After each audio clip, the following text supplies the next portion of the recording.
அன்பே சிவம் மனமே குரு என்றுணர்த்திய குருவே போற்றி. சத்தும் சித்தும் எதுவென்று உணர்த்திய குருவே போற்றி.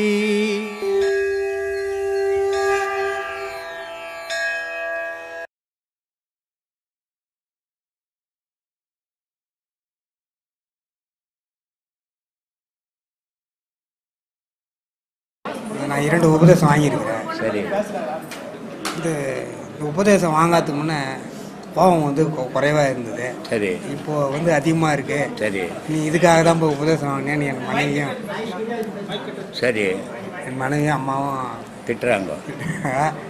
சொல்ல வாய் விட்டு அதே மறைக்கிற திட்டுறாங்க சாமி.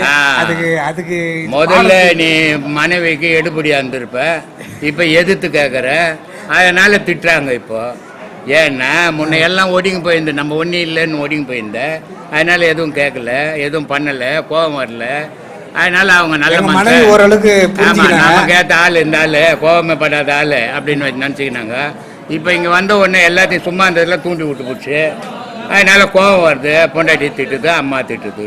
எங்கள் மனைவி ஓரளவுக்கு போக போக சரியா போயிடும். அம்மா தான் புரிஞ்சுக்க போக போக இந்த கோபம் இல்லாமல் போயிடும், எந்த செயலும் இல்லாமல் போயிடும். அப்புறம் எல்லா செயலும் தானாகவே நின்றுடும். நீ எதையுமே நீயா நிறுத்த வேண்டியதில்லை, தானாகவே நின்றுடும். அதான் தானா நின்றுடும். ஒன்றும் அதை பற்றி கவலைப்படாத.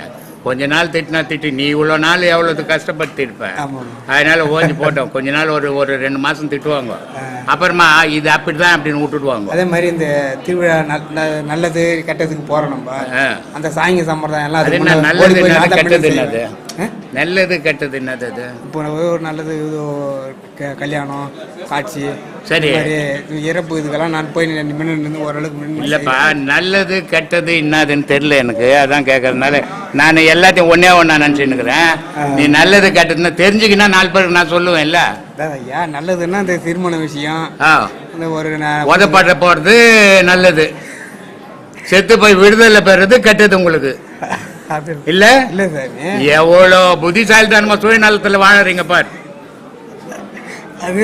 கல்யாணம் பண்ணிக்கணும், ஒண்ணு அவளை ஒதுக்கணும், இல்ல அவ நம்மள ஒதுக்கணும், அது நல்ல காரியம் போறேன்.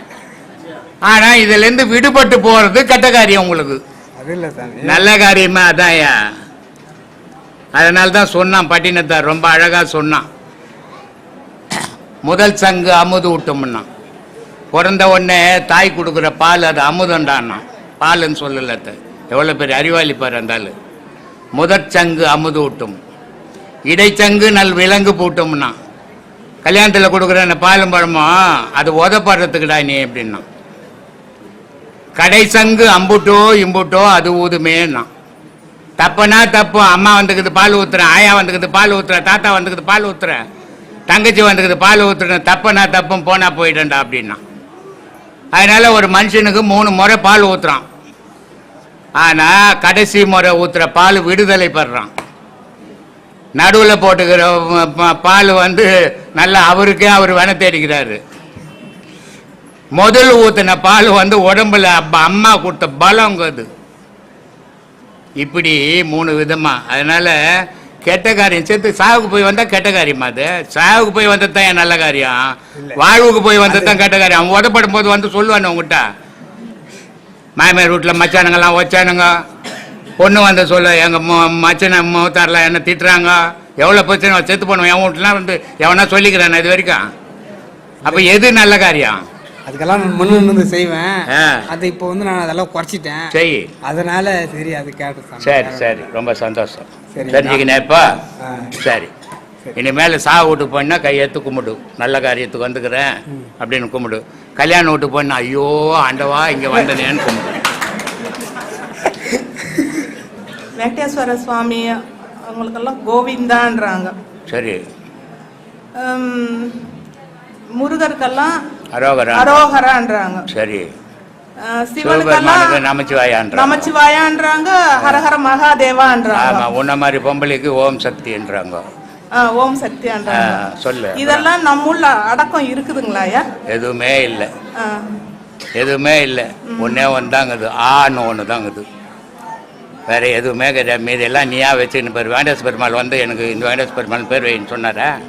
இல்லைங்க ஐயா. யார் வச்சது? தெரியலையா ஐயா. மனுஷன் தானே வச்சான். மனுஷன் தானே வச்சான். அப்போ கடவுளே மனுஷன்தான். நமச்சிவாயான்னு யார் கடவுள் வந்து என் பேர் நமச்சிவாயான்னு சொல்லிச்சா? சிவபெருமான் சொல்லிச்சாங்கன்னா சொல்லலை. மனுஷன் தானே சொன்னான். மனுஷன் தான் கடவுள். கடவுள் வந்து இந்த திருவிளையாடல் படம் பார்த்தியா நீ? அதில் சிவாஜி கணேசன் சொல்லுவான் நாகேஷ்கிட்ட, எங்கேயா நீ இருக்கிற அப்படின்னா இந்த ஊர்லேயே பெரிய வீடு அவன் வீட்லாம் அப்படின்னும். சிவபெருமான் எங்கன்னா வீடு கட்டிக்கிச்சா? மனுஷன் தானே கட்டி வச்சுக்கிறான். மனுஷனுக்குள்ளவே கடவுள் இருந்து மனித கடவுள் செயல மனுஷங்க இப்போ வழியாக சொல்லிடுது உலகத்துக்கு. அதனால் எந்த கடவுளும் எந்த பேரும் வச்சுக்கல. கடவுளுக்கு இருக்கிற ஒரே ஒரு பேர் எதுன்னா பேரொலி. ஒளியும் ஓசையுமா இருந்து இந்த உலகத்தையும் இயக்குது, உயிரினத்தையும் இயக்குது. அதுதான் கடவுள். மீதியெல்லாம் நம்ம வச்சுக்கிறது தான். சொல்லு. அப்புறங்க ஐயா, ஜாதகம் இதெல்லாம் இல்லைன்னு நினச்சிட்டோம். இப்போ கல்யாண பத்திரிக்கை எழுதணும்னா நம்மளா குறிக்க முடியாது. இதெல்லாம் குறிக்க முடியாது இல்லைங்கய்யா. கல்யாண பத்திரிக்கை எழுதும் போது இந்த நாள்ல தான் கல்யாணம் அப்படின்னு நம்ம கல்யாண பத்திரிக்கை எழுத தெரியாத உனக்கு? அப்படி இல்லைங்கய்யா. இப்போ அந்த நல்ல நாள் அப்படின்லாம் அந்த ஐயர்கிட்ட போய் அவர்கிட்ட போனீங்கன்னா சொல்ல போற முருகப்பெருமான் திருவருளால முன்னிட்டு நடக்கும் நிகழும் அப்படின்னு போறாரு. அதை நீ ஏத மாட்டியா? எழுத முடியாது இல்லைங்க. ஏன் தெரியாதா? தெரியாது. சரி, அப்ப போயிட்டு துட்டு கொடுத்து போ. இன்னொன்னு, யாராவது ஒருத்தர் பொழைக்கணும்மா. உன் கையில இருக்கிற துட்டு உன் வீட்டுல ஒரு நல்ல காரியம் நடக்குன்னா அடுத்த வீட்டுக்கு போகணும். அது ஐயர் வீட்டுக்கு போட்டுமே, என்ன தப்பு? மனுஷன் பொல்லாதவன்பா. உலகத்தில் இருக்கிற ஜீவராசிலேயே மனுஷன் பொல்லாதவன். ஆனால் உலகத்தில் இருக்கிற ஜீவராசிலேயே மனுஷன் தான் நல்லவன். ஏன்னா இல்லை, உலகத்தில் எந்த ஜீவராசியும் அடுத்தவனுக்கு கொடுக்கணும்னு நினைக்காது. மனுஷனுக்கு மட்டும்தான். நீ சாப்பிடும்போது உனக்கு மட்டும் சாப்பாடு வச்சுருந்தா கூட ஒருத்தன் வந்துட்டான்னு வாப்பா வாப்பா சாப்பிட்லாம், இருக்கிறத பாதி பேர் சாப்பிட்லான்னு இல்லையா? அப்போ நீ நல்லவன் ஆயிடுற. ஆனால் உலகத்தில் இல்லாத எண்ணத்தெல்லாம் சேர்த்து வச்சுக்கிற நீ கெட்டவன் ஆயிடுறப்போ. அதனால் உலகத்திலேயே மனுஷன் தான் கெட்டவன், மனுஷன் தான் நல்லவன். அவனை விட எந்த உயிரினமும் நல்லது கிடையாது. இப்போ பாம்புக்குது நல்ல பாம்பு இல்லை, அம்பாள் புத்தில் பால் ஊற்றுறான்மா, அது போய் முட்டையை உடச்சி குடிக்க போகிற மாதிரி இவன் ஆதங்கத்துக்கு முட்டையை போட்டுக்கணுப்பா. இல்லை, அது குடிக்குமா? இதெல்லாம் பாவம் அறியாமையில் செய்கிற விஷயங்கள். இந்த பக்தின்ற ஒன்றுமே தெரியாது. அது பக்தின்னா அதில் போய் பண்ணுறது. அதில் எடுத்து போய் பாலை ஊற்றுறது, அது மண்ணு குடிச்சிட்டு போகிறது, அப்புறம் பாம்பு குடிச்சிச்சுன்றது. இப்படி கும்பிட்ற பாம்பு வீட்டுக்குள்ளே வந்துச்சுன்னா கம்மன் இருக்கணும்ல. அம்பாள் வந்துருக்குறா, நல்லா குத்தனம் பண்ணட்டும் அப்படின்னு இருக்கணும்ல. உடனே பாம்பு பிடிக்கிறதுக்கு ஒரு ஃபோன் பண்ணுறோம், 2 கூம்பேத்துன்னு தெரியிறோம். அப்போ அம்பாலேயே அடிக்க ஆரம்பிச்சிடுறோம் இல்லை? இது எவ்வளோ பெரிய அறியாமை, முட்டாள்தானு சொல்கிறதா இது என்னான்னு சொல்கிறது? இப்படி இருக்கிறாங்க ஜனங்க. ஒரு ஜந்து பூந்துச்சுன்னா அது தீமையை செய்யும், அதுக்கு நன்மை தீமையெல்லாம் தெரியாது. அதனுடைய பயம் நம்மளை அடிச்சிட போகிறாங்க, நம்மளை கடிச்சிடும். நம்மளுடைய பயம் நம்மளை கடிச்சிட போனால் அத்தை அடிச்சிடுவோம். இங்கே எங்கே சாமி வந்து வாழுது? சாமி உங்ககிட்ட இருக்குதுடா. அத்தை விட்டு போட்டு ஊரில் இருக்கிற பள்ளியில் பாம்பில் இதெல்லாம் கடவுள் இருக்குதுன்னு தர்றிய. எவ்வளோ அறியாமல் இது. இதை தான் தெளிவடைங்கன்றது. இது பார்த்தா நாத்திகமாக இருக்கும். நாத்திகம் இல்லை, உன் அறிவுபூர்வமாக நீ சிந்திச்சு பாருன்றேன். உண்மையை எடுத்துக்கோ, உண்மையில் பயணம் பண்ணு கடவுள் விஷயத்தில். இந்த கந்த சஷ்டி கவசம் படிக்க 36 முறை படிக்க சொல்கிறாங்க ஒரு நாளைக்கு. ஆமாம், 7 மணி நேரம் ஆகுது. ஆமாம், அது செய்தாக்கா அதுக்கு ஒரு அது உள்ளவே சூட்சமாக இருக்கும் அப்படின்றாங்க. ரகனா பவச சூட்சமாக இருக்குன்றாங்க. ரகனா பவச ரிகனா பவச ரிரிரின்ட்டு அது உள்ளவே இருக்குது. அது என்ன அப்படின்னா சரவண பவா ஒரு 6 முறை சொல்லுங்கள். அந்த சாவை தூக்கி பின்னாடி போட்டு ரவண பவச 6 முறை சொல்லுங்கள். அந்த ராவை தூக்கி பின்னாடி போட்டு வனப வசர அப்படின்ட்டு ஒரு 6 முறை. அதுக்கப்புறம் அந்த வாவை தூக்கி பின்னாடி போட்டு நபவ சரவா அப்படின்னு ஒரு 6 முறை சொல்லுங்கள். அதுக்கப்புறம் அந்த நாவை தூக்கி பின்னாடி போட்டு பவச ரவண அப்படின்னு 6 முறை சொன்ன 36 முறை 6 முறை ஆகுதான். அது உண்மையா பொய்யான்னு தெரியல எனக்கு. இதை மட்டும் சொல்கிறாங்களா? இதை சொல்கிறாங்க இந்த மாதிரி. இது மந்திரம் சாமி. இது எந்த சொல்லுக்கும் வலிமை வேணும், எதோ வாய் வார்த்தையோட போக முடியாது. அப்போ நம்ம கடவுளை பற்றி கும்பிட்றோம். கடவுள்கிட்ட நம்ம நெருங்கணும் அப்படின்னு சொன்னால் கடவுளை நெருங்கத்துக்குன்னு ஒரு பாஷை இருக்குது. அந்த பாஷைக்கு பேர் மந்திரம். மந்திரம்னா என்னப்பா அப்படின்னா ஒரு சொல்லு ஒலிக்கணும், அந்த ஒலி போய் நீ கடவுளாக கும்புறதுக்கு மேலே படணும். இது எல்லா சொல்லுக்கும் அந்த வலிமை கிடையாதுன்னு பெரியவங்க என்ன பண்ணிடுறாங்க, பொறுக்கி எடுத்து இந்த வார்த்தையை நீ பயன்படுத்தின சாமி கும்புறதுக்கு முன்னாடி சொன்னேன்னு சொன்னால் இதை நீ ஒலிக்கும் போது இந்த ஒலியானது இறைவன் மேலே பட்டுட்டு உங்ககிட்ட அது ரிப்பீட் ஆகும். அப்போ அங்கே இருக்கிற எனர்ஜியை திரும்பி உனக்குள்ளே கொண்டு வர சக்தி இந்த வார்த்தைகளை பயன்படுத்தும் போது மட்டும்தான் கிடைக்குன்னு அவங்க குறிப்பிட்டு சொன்னதான் சாமி இந்த விஷயம் எல்லாம். சரிங்களா? இப்போ நம சிவாயன்னு ஒன்று இருக்குது, சிவாய நமன்னு இருக்குது. ஏன் ரெண்டுமே ஒன்று தானே? ரெண்டும் ஒன்று தானே, அதே சிவன் தானே அப்படின்னா அப்படி வேற. நம சிவாயன்னு போட்டால் நானா மண்ணுன்னா உலகம், மானா யாரு? மாயை, கண்மம், ஆணவம், எப்படி ஒன்றா சொல்லிக்கலாம். இது ரெண்டும் முன்னாடி இருக்கிற வரைக்கும் இறைவனை பார்க்கவே முடியாது. யாருக்கு முன்னாடி இருக்க வரைக்கும்? நமக்கு முன்னாடி இருக்க. எது?